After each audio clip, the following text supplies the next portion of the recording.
It's hard solving to beat. problems that don't even exist yet, like, or trying to solve problems that at the end of the day, like maybe you do or don't have the guy that can do whatever you're thinking Yeah. about doing. And you just, I don't know if y'all do this. Do y'all have like a big board and it's got depth charts for all 22? Do y'all do I'll be that? honest, we have not barely. We're not even fully moved into the field house yet. I mean, the equipment room's still Oh, in progress. We do have a large whiteboard, but we got moved in later than we were supposed to. So like late in the summer, and then by that point, you're like trying to get camp figured out. First game's coming up, and that's more important than how this field house looks right now. Well, here it comes. It's that 4th roll, yeah, we ride real slow. Texas bass hitting while the Carolina flow. From the whistles to the winds, every tale they record. Adam and Jack hold it down on 4th and Ward. Southside swing with the coach and Lord. Real life stories, yeah, they back for more. Turn the beat up loud, let the truth restore. You locked in now with the 4th and Ward.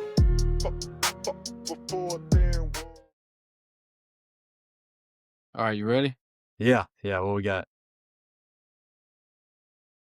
Whoa! It came in and it's Nike'd up too. Home of the Skeeters, baby.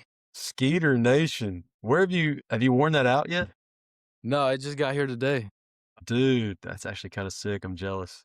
I guess the difference is I can just drive down the street and actually I know some people that went to Mesquite High School. I bet they got like some retro Skeeter stuff, like some good stuff. Yeah. some old Skeeter stuff. You know what I mean? Yeah. Hey, that's pretty sick though. That is bound to be a great conversation starter. The Nike is a nice touch. That came from their official. Can you hear me? Yeah, I got you. Yeah, I got you. I'm hearing you through there. I don't know what's going on, but I can relatively hear you. Am I coming in quiet or something, or like not at all? Say something. Hello. No, we're good now. I don't know what that was. Yeah, that's weird. But so what's the first place you're going to rock the Skeeter shirt at? Well, probably be my weekend wear. You know, I Yeah. can't wear it to school, obviously, because I got to rep some Palmetto gear. So it'll probably be Saturday. It'll definitely be the first day I wear it. I'm interested to hear. Try to keep notes. If anybody asks you about it, just jot it down. I'm eager to hear. For people that have no context, you know, just to see somebody wearing a Home of the Skeeter shirt. I am glad that in retrospect, so this one, like I wanted one that was funny and just said like Skeeters, but I'm glad this is here though. If I need to like be like, I see a student, in public, I'm like, hold on now, this is a high school. Like I'm just a major Mesquite High School fan, 8 states away or 1,000 miles away, however far. No, it is a sick shirt though. It's probably the only, as a Clemson grad, Clemson fan, it's the only time I'll wear garnet is for the Mesquite Skeeters. So shout out to the Skeeters. I'm going to try to say that. If they're not on the team of the week wheel yet, and we got to add them on there. They need that. They need that script logo on their helmet. That's what they need. Oh yeah, just Skeeters. I mean, you can't beat that. Hey, speaking of, did you see the link I sent you for the school out here in Texas? I believe it was, let me pull it up here. Ira High School, home of the Bulldogs. Okay. Brand new complex for a nice, I think they are 2A. Actually, they're 1A. They play 6-man football. So they've got a 6-man field right here. Fully turfed up. It's got the 6-man dimensions right here. Mm-hmm. It's actually got away bleachers, which I feel like those might be rare in a 6-man. And then it's got the home bleachers right here. But check out this over here, Jack. They've got a mini turf field over here. So they can get some work in. All right. Again, this is a 1A. They're playing 6-man football. So you got the full field over here. You got a little side field over here for whatever they might use it for, training and all that. Then they've got their baseball, softball fields over here. Ooh. Yeah, tell me that ain't legit. Yeah, that's pretty sweet. Indoor batting cages for a 1A school. I mean, this is nice. Shout out to the Ira Bulldogs. I'm not really sure where Ira's at, but I'm judging by the topography here, and I'm going to say West Texas. I mean, what you think, Jack? Oh my gosh, they're surrounded by windmills.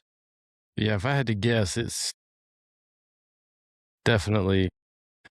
I'm doing a full 360 around their facility, and okay, other than the water tower on, one side, they are surrounded by those wind turbine things. Man, that's crazy. That's probably a decent little backdrop if you were on field level, just seeing a bunch of those things spinning around. Yeah. It reminds me when I was going out to West Texas a couple weeks ago for that powerlifting to me. There's a bunch of those things out there. But Jack, you been all right since the last time we talked? Yeah. Spring break's over, unfortunately. Back to the old grind. But I was kind of ready for it. I think I need the structure, to be honest, because I start going a little crazy and 3D printing a bunch of I was about random to say, stuff. have you had any new 3D printing creations? Yeah. I got something real cool. That is sick. That's Straight legit. custom now. So when you printed that, you had to do it in 4 sections, I'm assuming? Yeah, so this was my I made a mini version, and this was my trial run on a full scale, so you can kind of see the line marks. But Yeah, that is sick. I think what I'm gonna do now is hyper focus on updating the studio here and maybe do some lettering on the wall behind me or something. But I got you. yeah, it was a pain. This took 1 day, 6 hours, and 17 minutes of print time. So like it's just going nonstop, like for No, because I had to. The most I could fit on the build plate at once was 1 quadrant. So And every so I had to often- print 1 quadrant at a time. And I would usually do it overnight. So like before I went to bed, I'd turn it on, print a section, wake up, take it off, start the next section, go to work, and just do that kind of thing. But like it took a day, like 20, what did I say? A day and 8 hours, day and 6 yeah, hours. something like that. So like roughly 30 hours straight, this thing was churning to print this bad boy out. That thing don't overheat or anything like that? I mean, you're putting that Nah. thing to work. Well, on Easter, you showed me the full scale The little, bust that you made toaster yourself. Oh, yeah. No, I'm talking about the giant bust that you made. Talking Last about week you had the mini one made. This one This was one? yeah. Like that is quite large. Yeah. How long did that take to print? Oh, this was only maybe 6 hours or so. Okay, that's not that bad. Like relative to the other one I made. Man, This one was like an hour, 2 hours maybe. But I mean, it's kind of like set it and forget it. You just turn it on and you're like, oh crap. Night comes around, you're like, I forgot a 3D version of me printing right now. Let me go check on it. But I actually printed a couple for the nephews, so I'll have to send theirs out and man, watch them freak out about it. They're some of our biggest listeners. Once they heard you had a 3D printer and I showed them the picture of that thing you made, they were like all about it. Like they couldn't wait to see what you were going to print next and all that. But yeah, they'll have something coming in the mail here soon. Some 3D prints that they'll I'm sure they'll enjoy. But yeah, it's definitely the hobby I didn't need, but I wanted. Yeah, I learned I don't do good without the structure either. Like really just from a diet standpoint. Like if I am not at work and I'm just like, I have no self-control, I'm free to be at my house, I'm going to get back there in the pantry and I'm going to root around in there like a trouble pig and I'm going to find something. Like it could be some chips that we've had on the shelf, they're stale or whatever. I'm going to eat them. Like, I don't know. I don't do good when I'm off my schedule either. No, yeah, I think it's again, I think it's the Tylenol. Just kind of, I need it. I need the structure. Now, don't get me wrong. I love a good 3-day weekend or something, just kind of for a little bit. But day 3 comes rolling around and I'm going a little stir crazy. That reminds me. Random stuff. That reminds me. We actually got a question into the text line. All right. So for some of the folks that are still kind of getting new to the text line, it's official. All right. You can text or call 469-726-9875. That's 469-726-9875. That's our official text line, hotline, you name it. But that's how you can get in touch with us. And somebody dropped the question. This is from John. He says, Coach, I'm not sure if you've touched on this before, but if you have a 3-day weekend, do you prefer to have the Monday off or the Friday off? Embrace debate. Wow. Yeah, that's a deep thinker right there. I think it's Monday though. You like a Monday off? I think so. You Just still the getting a Friday- 4-day week. Yeah. And it just feels so good to be Sunday night when you would normally be kind of getting ready for the next day, and you're like, well, I don't have to go to school tomorrow. Yeah, the Sunday scaries don't set in. That's a good point. And for me, a lot of my schoolwork's due on Sunday nights, and so it like I don't have to freak. And of course, I'm doing it Sunday if it's due Sunday. It's just how I roll. So maybe that plays into it too. But I think Monday. Okay. What about you? Yeah, I've always been a Friday off guy. I don't know, maybe like I feel like I'm pretty productive on Mondays. You know, as the week wanes on, you know, you kind of. But now that I think about it, like the Friday vibes, Friday's gonna feel great no matter what. So Right. like, why not cut off on some of the front end? I don't Mm-hmm. know. That's a good question, John. I never thought about that Now, before. let me rephrase this. During football season, I'd rather have a Friday off if we still Yeah, have a game, because then it's just kind of I'm at the field house, just I can relax. So like yeah. I can pick up some stuff I need to look I over don't before the game. But I don't know. Sometimes on Fridays, if we have a day out of school, it's almost like too much. Like I overthink. You know what I mean? At least like when I have to teach on a game day, there's a little bit of distracting myself from overthinking on this, that, the other. yeah, I mean, the extra time's nice when it's not too much extra time, but I don't know. I think I'd rather just stay in a rhythm. And then you got to worry about like if the players got good sleep the night before. You worry that's about like true. getting them up there for breakfast. We usually do a breakfast if we have if we're off on a game day. We'll usually bring them up there about 9 or so, just to know that they got to get up in the morning. I don't know. I Yeah, think now I think about it, I'd rather for sure have the Monday off. it's just nice to have that extra. There's no more Sunday scaries. You just kind of like That is a good feeling. just While vibe. I got the text line pulled up here, we've got a few more, some kind of random, more quick hitter questions. Okay, so James asked, "How big is y'all's schools?" So, do you want to go first, Jack? Yeah, so we are a 3A high school in South Carolina. Last I checked, we were over 1,000, just over 1,000 total enrollment, pretty evenly split across the grades. But yeah, and we're kind of, I think the realignment numbers, we were kind of upper tier on the 3A level. So there's definitely some that have significantly more than us, but we're kind of in that upper third, I guess, of A in South Carolina I at got you. about 1,100. Okay, so that's even a little bit bigger than like when I went to school there. I think we were like the high 900s, mid 900s whenever I was there. James, we are Texas 6A. We've grown a ton every single year I've been out here. 6 years ago, I think the school had 1,800 kids, and now the school's got 2,980, I think. We went from being one of the smallest, if not the smallest in our district, our football district, to now being, I think, the biggest. I think we're the biggest school in our district now. So we gained 500 students in the last 2 years. Because I think last time we did realignment, we had like 2,400, I think. So gained 250, 300 students a year, something like that. Yeah. So who knows what the future holds? I mean, it's got to hit a plateau at some point, I would think. But yeah, it's just they're building up houses left and right. We had some crazy rain right before Easter, Jack, and just down the street from us, they're throwing in another little. It's like they found this acre plot of land, and now they're going to cram however many houses they can fit in there. But I guess they did some different things to the irrigation, and so we get all this rain Saturday. It's like a monsoon, and it like flooded the main street coming out of my neighborhood.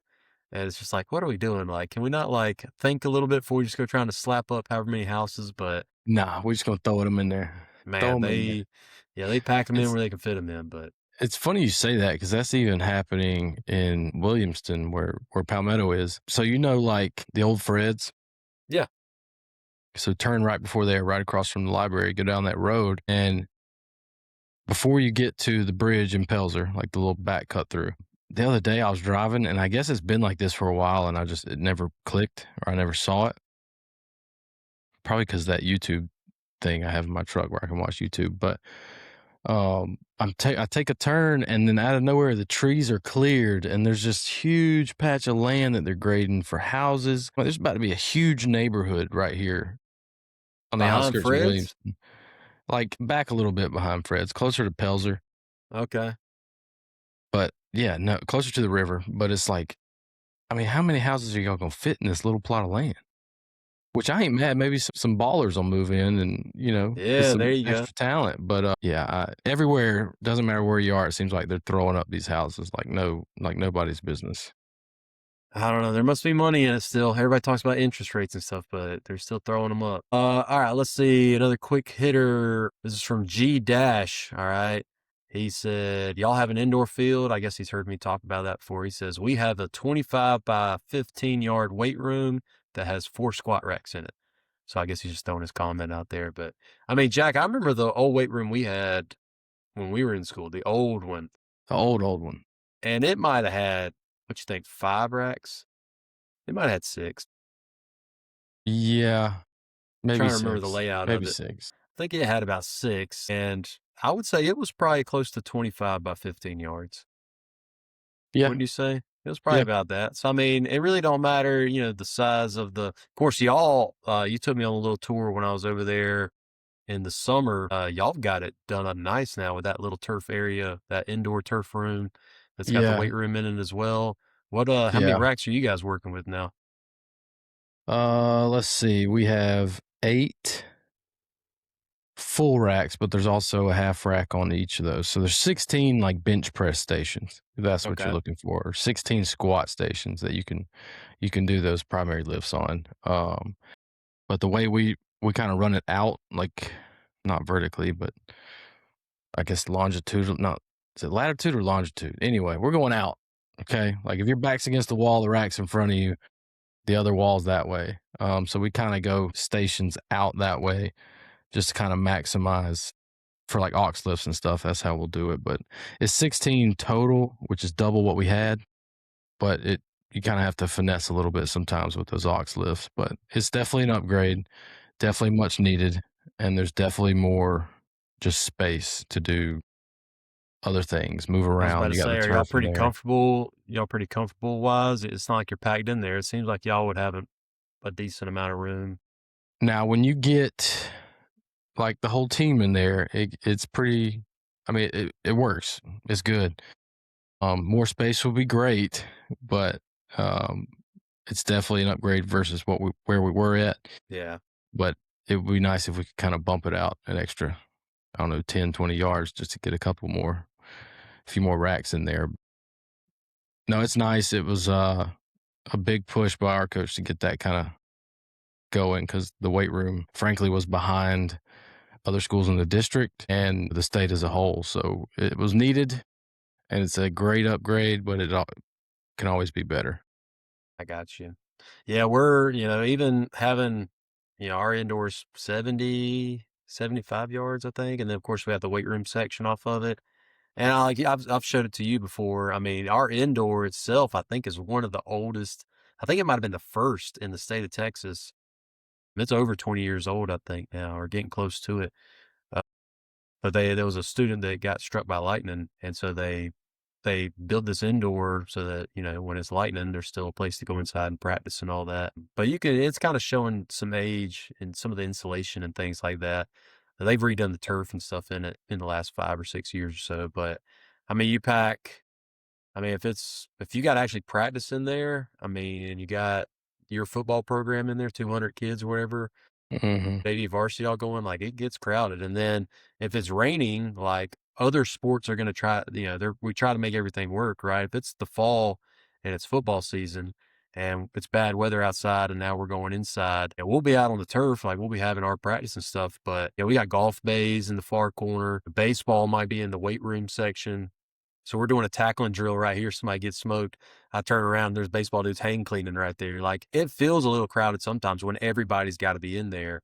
So it's not like it's just the football teams indoor. And I think a lot of people get the misconception about that. A lot of these schools that are building these things out here, it's for multiple purposes.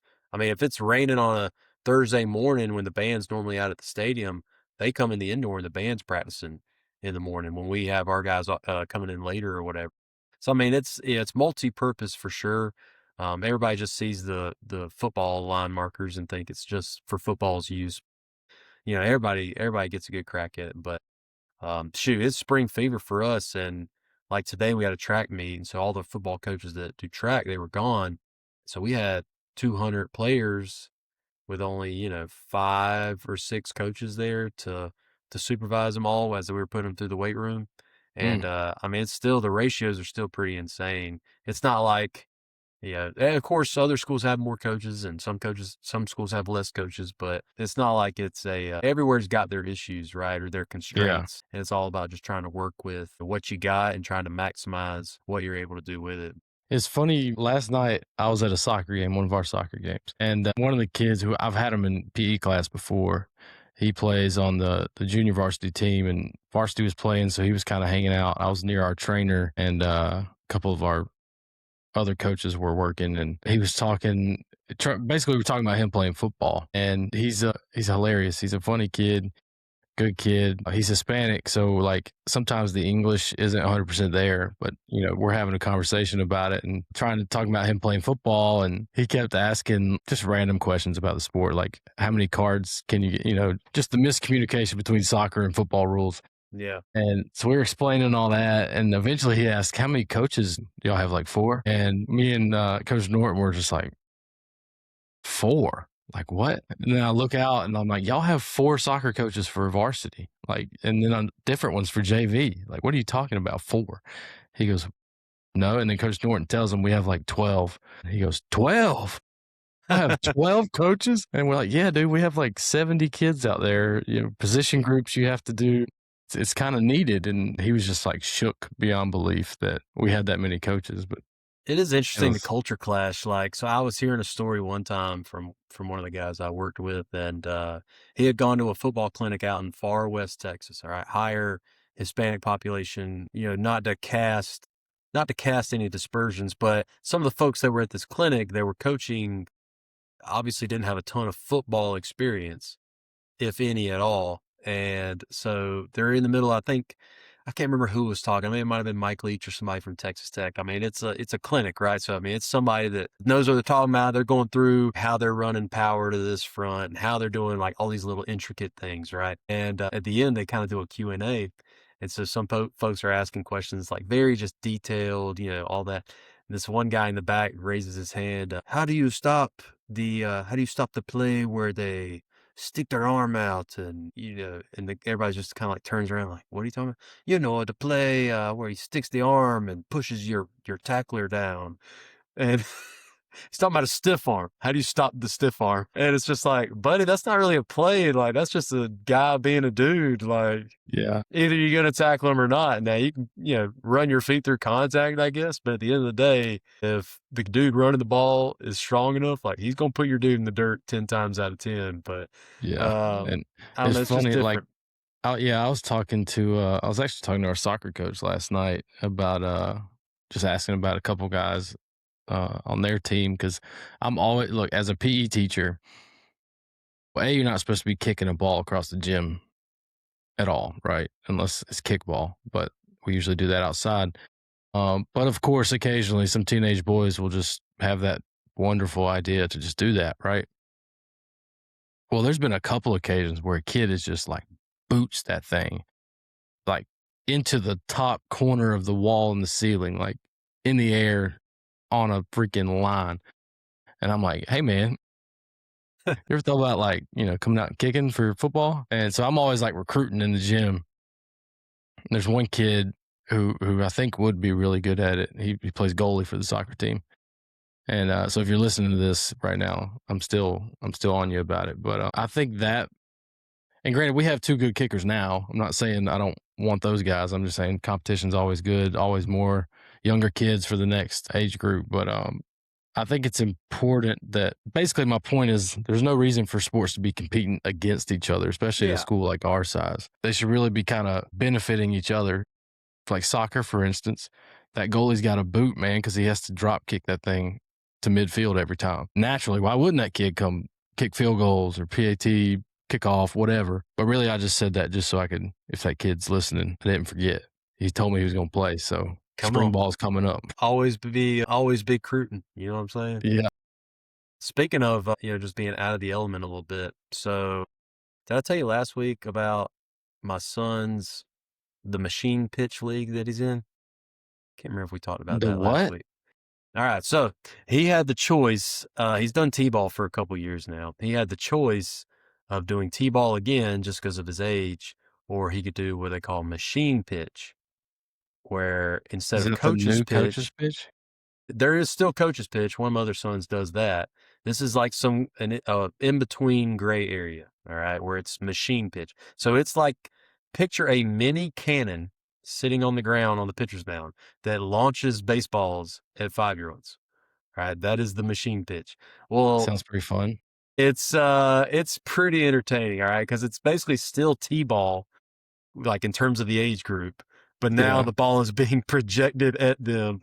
The number of just hands that got hit, and I saw one kid, like they all swing too late. They don't know how to time up the machine or whatever. Well, of So he course. swings late, ball hits like the handle of his bat, goes right up into his face. And I mean, he ate it like a champ. He stepped off for a second, cried a little bit, stepped back up. But long story short, we didn't know how this was going to work. I'd never heard of machine pitch in my life. And so we get to this first game, and his coach asked me if I would keep the book. And I've kept the book for basketball. You know, I did basketball for 4 or 5 years or whatever. I learned that, and I do that, all that. So I told him, I'm like, look, I've done it for basketball. I've never done it for baseball. So just the heads up before we roll with this. And granted, this is all 10 minutes before the game starts. So he said, oh, you know, they got a couple pages at the beginning. It's pretty simple. It'll tell you exactly what to do. I mean, I've never done it myself, but it's pretty simple. I'm just sitting there like, Yeah. I got my pen in the book, and I'm just like, all right. So fast forward to this game that we're playing, and I did like a quick skim. I'd like watched a quick YouTube, and again, it's T-ball, so I probably didn't need to freak out so much, but I wanted to do it right. You know what I mean? I don't know if they're turning this into somebody at the end of the year or whatever. Yeah. And so I'm sitting there, and I think we were in the second inning, and I'm going through or whatever. The umpire starts asking me questions. Hey, how many outs you got? I'm like, you're the umpire, buddy. Where's your little clicker? Hey, how many? Because they get 3 pitches off the machine. If they totally whiff, then they get 2 attempts with the ball on the tee. So that's kind of how it's structured or whatever. So there were times where, so they get 3 machine pitches. Yeah. And if the kid couldn't hit any of them, they bring a tee out. He gets 2 attempts at hitting off the tee. Which does that not take forever? It takes forever, but they have time limits. So like if the game hits a certain time, they're just calling it. It might only be like the 3rd inning. They'll call it. Or whatever. Okay. But yeah, there were times where the ump's asking me like how many outs I got, how many pitches this kid got left, you know, what's the score, and I'm sitting there like, you're the umpire. Like, did every umpire not get that little clicker thing? I thought that was a standard issue. Those were like the original fidget spinners. I remember like at one point in 7th grade class, like we all had them just as like fidget toys. We're just over there like counting strikes and balls like in our hand, like throwing spit wads on the wall or something like that. And then people see the ump talking to you, and they see that you got a book and a pencil in your hand, you're writing all this stuff down. So then they think you got all the answers. They think I'm some kind of official from the city league or whatever. I'm sitting here in a cutoff and flip-flops in a rocking chair, you know, sitting behind home plate. And I'm like, buddy, I don't have all the answers. Like, I'm sitting here just trying to watch my son hit this machine pitch. But it's been really entertaining. The funniest part was the kid that on one of these teams I was watching, they have a catcher. All right. So they get one of these 5-year-olds in full catcher attire and put him right behind home plate with this cannon launching baseballs at him. The number of balls that he got, like, no pun intended, pause, but the number of balls that he got like nailed with. I mean, he got clipped in the neck one time. I mean, he took 2 off the face. I mean, this poor kid. And then by like the 3rd inning, he's just like doing a snow angel in the sand behind home plate in full catcher gear. But why'd they have to do my man like that? Oh, they were freaking dogging him. Oh, man, I got sidetracked there. Last couple of questions from the text line. Again, 469-726-9875. Nothing but quick hitters this week, Jack. We might be able to answer these questions because they basically ask the same thing. Reboy asked, do we coach offense or defense? And then Johnny asked something similar. He asked what position we coach. So, Jack, you want to take this one first? Sure. So I coach defense. I'm a defensive coach. I coach defensive line in particular. I know some people split that position group with like edges and interior or ends and tackles, but I do all interior and exterior defensive linemen. And I love it, actually. It's kind of odd because I played offensive line. Senior year, I did play both and was always out of breath, but that's a whole other story. But in college, I worked with Clemson's defensive line with Coach Dan Brooks. And when I was in Jacksonville, I worked with Coach Buckner and their defensive line. So that's kind of been my life, from high school on has been defensive line. It kind of went to the dark side, I guess. But what I would consider the good side. Yeah. I know we're both defensive coaches, but how about you? Yeah, I coach outside linebackers, Johnny or Reboy. I can't remember who asked which one specifically. So that's defense, obviously. Yeah, we started off the first year even. We go kind of 4-3 was kind of our main look. And so you don't really have like a true outside linebacker because you kind of got your stud and will who might be in or out or have interior gaps, exterior gaps, depending on where we're set in the front. But then like over the years, as we got more comfortable in a newer scheme, so we were really kind of basic capable that first year of just this is what our bread and butter is, how we call things, coverage wise, all that. And then as we kind of elaborate on it, and we had, obviously your players change from year to year. We moved to more of an odd look, and so it truly became our defensive coordinator coaches the inside linebackers. I coach the outside linebackers. We're multiple now that we're 5-6 years in the system. So there will be times where we spin down and play an even look. We'll hop off the ball, play an odd looks. Coaching our bandits, our boundary outside backer, coaching that guy, like there's times where I've got to be like an ends coach. I'm teaching spill, I'm teaching in-man reads, things like that. But then because those are mirrored positions, I got to teach it to my other side too. And so it's like a really interesting, it's been a good way to kind of learn just two different levels at once. I can't speak for interior defensive line, but I've learned a ton about exterior. I love interior defensive line because it's like it's the no glory job, but it's the dirty work. And, if you can be a 2-gap guy and just plug holes and let your linebackers go play, it's awesome. You're a stud, and you're not going to get patted on the back. I understand, but if you're holding up 2 men and they ain't budging, and your linebackers can shoot a gap, it's beautiful, man. Yeah, it makes playing linebacker so much more fun when you don't instantly just have somebody in your lap and you can truly just see what's happening in front of you and go with the flow or make your reads and do all that kind of stuff. And look, maybe that's the O-line in me, no glory, doing it for the quarterback and the pretty boys. Maybe that's just the O-line part of me coming out on the defensive side, but it is glorious when you can get a stud in there like knows who can just hold it down. Yeah, we're getting to that. We start spring ball here in 2 weeks, I think. And yeah, we replace a lot of multi-year starters. As a team, we only bring back 4 starters. So again, it's a lot of new faces. So it's a lot of evaluating. I mean, we've been, kind of doing this odd, mixing into even, but depending on the body types and what our kids are good at, we might be more even and then show some odd, or we might be all. So we got a lot to evaluate when spring football starts up here in a couple weeks, and I can't freaking wait. We already started morning staff meetings, looking over the depth charts, looking at, when you got our position group. I mean, we got 4 positions on the depth chart for linebackers, and each of them are 3 deep for 3 levels, JV1, JV2, varsity. I mean, it's a lot of evaluating you got to do just to try to make sure you're farming guys for your future classes. And then obviously you want to go out and try to put a team out there on Friday night, but I can't freaking wait for spring football, Jack. Getting back in there and having those conversations, like it's one of my favorite parts of the job. Figuring stuff out.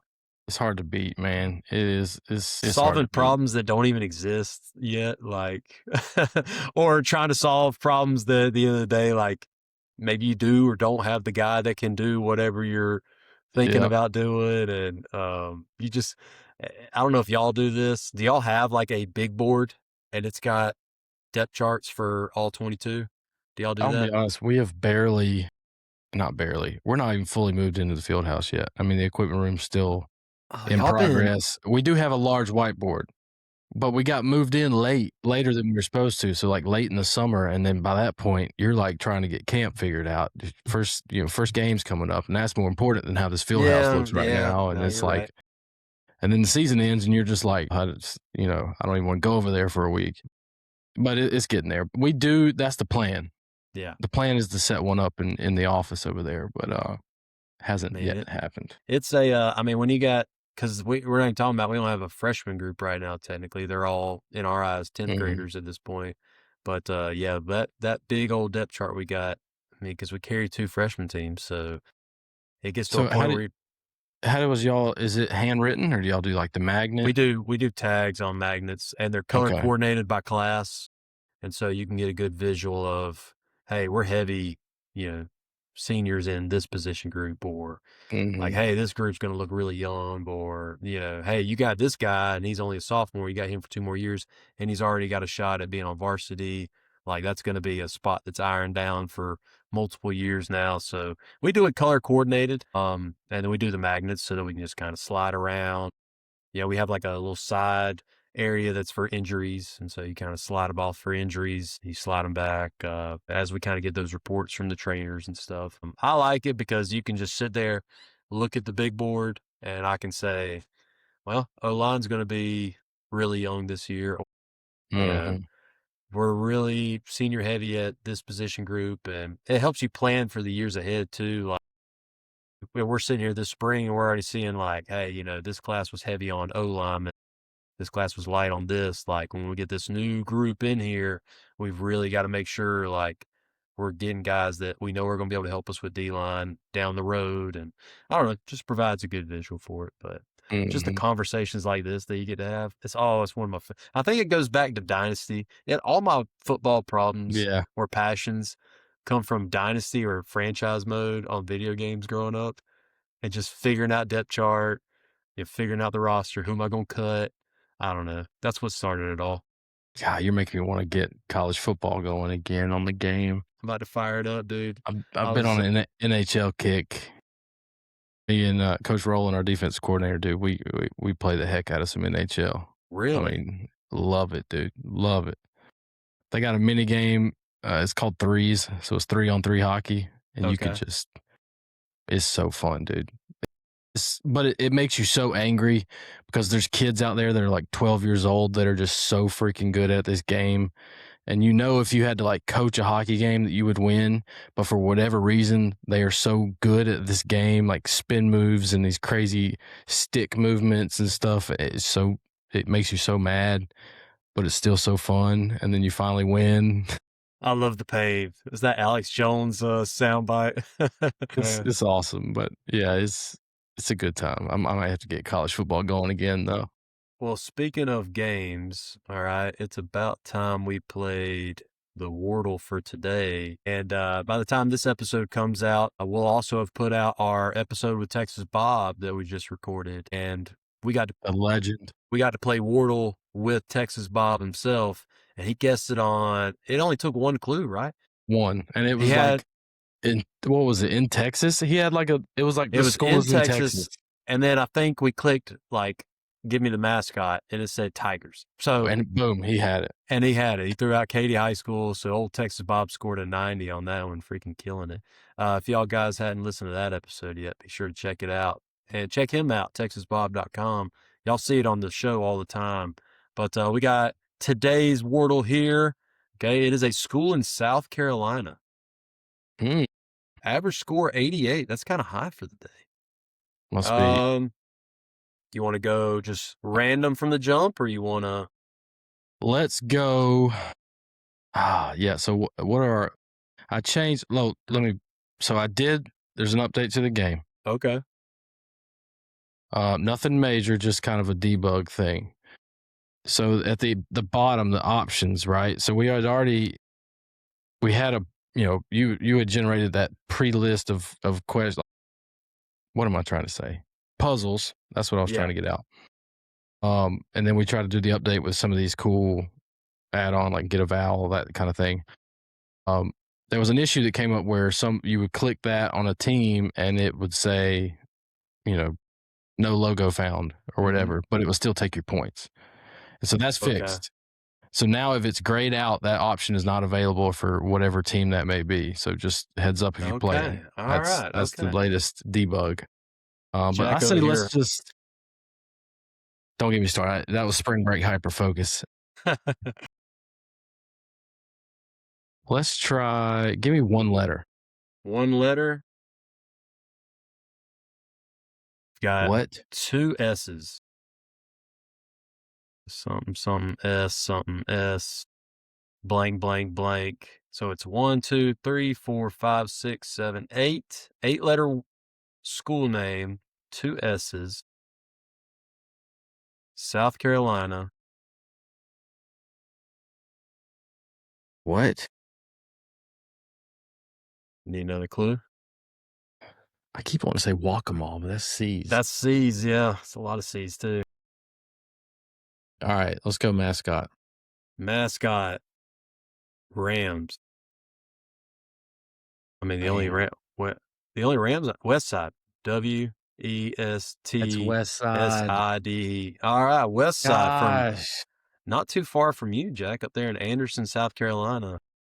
All right, so West Side High School from Anderson, South Carolina, not too far from where me and Jack grew up. So we'll go live play. Boom. That puts us in second. Somebody got a 90 on that.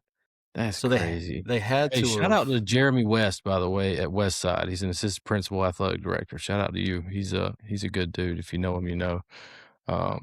Somebody got a 90. Somebody got a 90. So they had to have done the vowels, or I bet they did location and Anderson. If it said Anderson, you only got 2 teams. Yeah, that's a good call. Cheat code. Probably use that one. Cheat code for the guys playing. That's on fourthandward.com. The number 4, THANDWARD. You can play the daily Wordle every single day. You can get those extra points if you share it out. Adds 5 points to your score, and we'll keep on keeping on. Speaking of the website, we're already at that time, Jack, where Team of the Week is upon us, which can also be done on fourthandward.com. Yep. You can nominate teams to get added to the wheel. I think we're up to 57 teams, I think, the last time I looked, Jack. That sounds right. So, I mean, I had a good little spike here since we unveiled the new website. But you can add it to the wheel. Again, your odds get worse by the week. More teams get added. Your likelihood of being selected diminish. I had the thought the other day, Jack, I don't know, there's 1 or 2 things that we should do, all right? Whoever the team of the week is, we should do at all costs, whatever it takes to try to get the coach of that team on. And maybe we do a segment or something. I don't know. I was just brainstorming the other day. Maybe they join us for the next week's episode. I don't want to waste their time. Maybe they do a Sideline Stories bonus episode as we're able to kind of get them on the hook. Maybe we just get a quick little segment where we kind of can run through all the questions that we had as we're checking out their stuff. I don't know. I had that thought. And then we probably need to figure out some kind of little prize. I don't know. I had that thought too. Like some kind of little. We got this 3D printer. We got a 3D printer and we got some gridiron spice. All right. So we can start just printing the metal or printing a little trophy. That ain't bad. Send them some spice. Yeah, that ain't a bad idea. We making moves right here live. Boom. Yeah, it could be a little, it could just be like a little 4th and Ward trophy, team of the week, have the episode number on it or something like that. That's a pretty good idea. Pretty good idea. We can make it happen. All right, episode 54 of the 4th and Ward podcast, team of the week wheel. Jack, you ready? I'm ready. Are you happy to see I finally got the Gridiron Spice logo back? Oh, it does look middle. Good. It looks good there. It is brought to you by Gridiron Spice, guys. Use the code 4th and Ward, number 4, THANDWARD at gridironspiceco.com. Get 10% off your seasonings. And it looks really good right there, Jack. Bravo, sir. Remember, we got the long roll here. I think. It's a short roll. Okay. Maybe it's right. Macon County High School. I'm going to assume Georgia. Macon, Georgia? If I had to guess, yes. Let's get back here. That is in Tennessee. Tennessee, Lafayette, Tennessee, Macon County High School. Right. Our team of the week for episode 54. So let's see. I just need to They see were the where Tigers, in Tennessee right? this is. Yes, the Tigers. Okay, so we're in agriculture land. Yeah, I'm gonna guess a rural. Oh my gosh, again, rural area. Okay, so we This are is north. northern. We are northeast of Nashville. Are we up near the Kentucky state line? No kidding. We're Wow. almost in bluegrass country up here. Okay, so Macon Interesting. County High School, far from Georgia, that's for sure. The Tigers here, Lafayette, Tennessee. Blue and white are the colors, it looks like. Solid 7-4. 7-4 this past year. I went 2-3 in their district. They finished 4th. So 7-4, finishing 4th in the district. I mean, that's 11 games. So they made the playoffs, I'm assuming here. Yeah, they made the playoffs. Lost a close nail one biter. Yeah. to Red Bank. I'm just curious here. Let me see. I just want to see what size school 4A is in Tennessee. Yeah, I'm kind of interested to. This part always gets me, like, to see how these schools get all sorted out. 967. So they're about the size of Palmetto, it looks like. Yeah, that's pretty good. Maybe a hair smaller, but okay. There we go. So we got about 1,000 kids. Okay, so this is a familiar school size for us.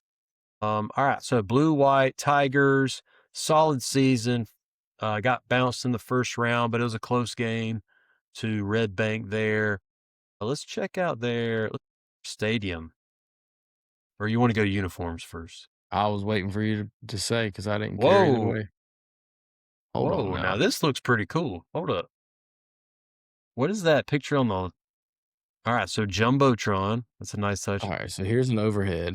Nice. No track. What is in the corner over there? What corner? That's the signature for whoever took the picture. I thought it was like a...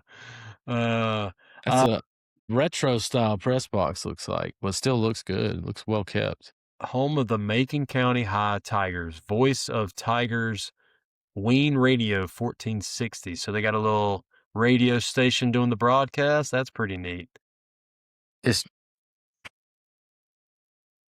I just want to hit middle of line, you know? I just want it to be centered. Yeah. Are they renovating some seats? Or the entire press box is off center? Wait. No, it's on the 50. Okay. So maybe they're just renovating a section of seats. I was talking about the voice of the Tigers off center. Well, I'm looking at the bleachers. Maybe those, I don't know what's going on there. But maybe they added the station in later and they just didn't repaint the whole thing. I can live with that. Although it looks like they were doing something. Yeah, they've got something mapped out here on this website. Right. The state has suggested districts add a student to their school board. Interesting. All right. Red Boiling Springs, no. Expedite this a little bit.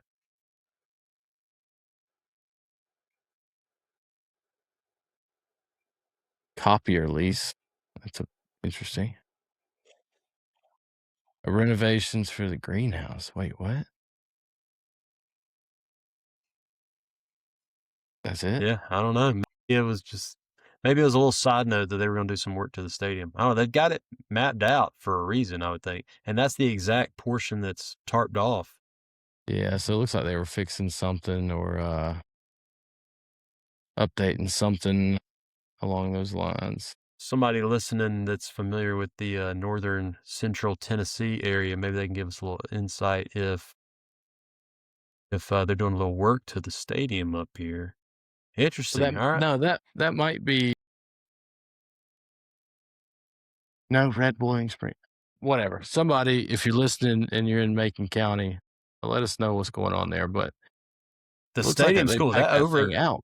Dude, that is sick. There ain't an empty seat in the house right there. Those uniforms are nice. Yeah, that's solid. That's a clean look right there. A little 3 shoulder stripe. Looked like they were Nike. Just center it. Messed up the whole picture. No, I like it. Yeah, the that's board, pretty cool. I mean, that thing is sweet. That's pretty legit. Go back to that overhead picture. There was something. What is going on in the left end zone in this picture right here? Those are school buses. So they have a line of school buses, but then on to the left of that is somebody's backyard, right? Oh, yeah, that's somebody's house. some eminent domain there. The school buses pull into people's yards? What is going on there? I'm assuming the property line is like right there. Look to the right. I just noticed this. Look to the right in the far right end zone. That's more backyards. But yeah, that's like a whole neighborhood. So is the stadium literally in a neighborhood? Hold on. Do you see a stadium anywhere? It doesn't look like the stadium is on the school's campus. Maybe it's down the street? Pat Parker Memorial Field. Texas Bob, we got to have you expand up to Tennessee now. We got to figure out where.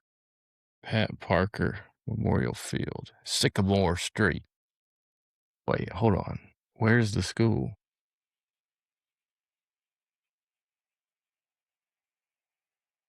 No, so we're about 9 minutes away. So it's a 10-minute drive into the stadium. It looks like the stadium's actually in town. Which is cool. The school, it looks like, is kind of out there. Yeah. Next to the elementary school. Okay, I assume this is like a Palmetto thing where the middle school is the old high school and they've just built. So that makes sense. But this stadium is literally wedged in between residential. Yeah. Tell me on a Friday night that wouldn't be sick. If I could walk out on my front porch and watch a high school football game, especially if you were those houses that are opposite the Jumbotron. Yeah, like that'd be over here? legit. Yeah, if you were in that stretch right there. Now having build me school a roof buses, deck. having school buses pull up in your yard, which it looks like there's a little street right there. Yeah, so there's like we could pop. Where's my little man at? There he is. There he goes. All right. There it is. Oh, they got smart. People were getting wise. I mean, there's still a view here. That's cool. No track. I'm a sucker for no track. They got the nets up so nobody gets footballs in their yard. That's pretty unique right there. This is why I wanted to start Team of the Week, Jack, to see sites like this where... I mean, you can watch that from your bedroom. Yeah, that's pretty legit now. There's probably some young fan in one of these side streets. Now, there's not much room back there. How do the fans get around? That's a tight squeeze, ain't it? Is this the concession stand? Game. Where's the entrance at? I don't know. I got a lot of questions. Neat. Yeah, that's pretty neat, though. I love how it's all inside of that square block right there. They must walk on the field to get to that side over there. Yeah, I guess they cut back behind the goalposts. I don't know. Or maybe they have a separate... What is this right here? Nope. Well, what is that? What is that? All right, we're diving. I don't know what that is. Okay, here we go. There's a separate entrance, it looks like. That makes sense. Okay. That's pretty neat right there. The uniforms look good. Looked like they were Nike. Looked like they were blued up. Looked like they had 3 stripes on the shoulders. Yeah, that's a solid look. That's a clean look right there. My buddy dripped out right here. They got like the mid-Tennessee kind of logo shape. Yeah. Wait. Those are different. That might be an older picture. Yeah, so these are probably the latest. It's almost like it's a Florida jersey. It is, ain't it? Yeah, Florida Gators jersey. Red instead of orange, obviously, but I'm assuming that's red. Yeah. So how loud do you think? You think some of those folks that are in those houses on a Friday night are just like soundproofing they got red? They got alternates? The Patriots alternate look going. Clean. They're doing it right up there in Macon County, Tennessee. At all-time favorite look right there. The Patriots alternate, the throwback alternate is. I don't like the logo, but I like the colors. I like the white, red, yeah. white. I don't like the Yeah. little dude snapping the The football. Patriot. Yeah, I don't like the actual Patriot. Nah, bravo, guys. This is a good team of the week. Yeah. Episode 54. Now we just got to figure out a point of contact, and maybe we can find a coach to come on and tell us a little bit about what it's like coaching for the Tigers. I don't know. I'm gonna do some deep diving after this, Jack. Once we get off, I'll try to figure some stuff out. So, but I like this. I like this idea. Who knows, guys? Maybe it's the start of a new series. We'll see. But appreciate y'all watching again from wherever you might be watching. Jack, I was checking earlier, and Nepal. We had some listeners in Nepal this past week. I couldn't tell you where Nepal is on a map. But thank y'all for tuning in to Fourth and Word. Hold on. I was just looking up their coach to see if there was somebody to reach out to, and they actually just got, it looks like a new, nope, that's Georgia. Ignore me. Never mind. That's all good. It's late. Jack, you want to sign us off? Appreciate y'all listening, guys. Y'all stay golden. You locked in now with the Fourth and Word. Fourth and Word. Adam, Jay, Texas, Carolina, we out.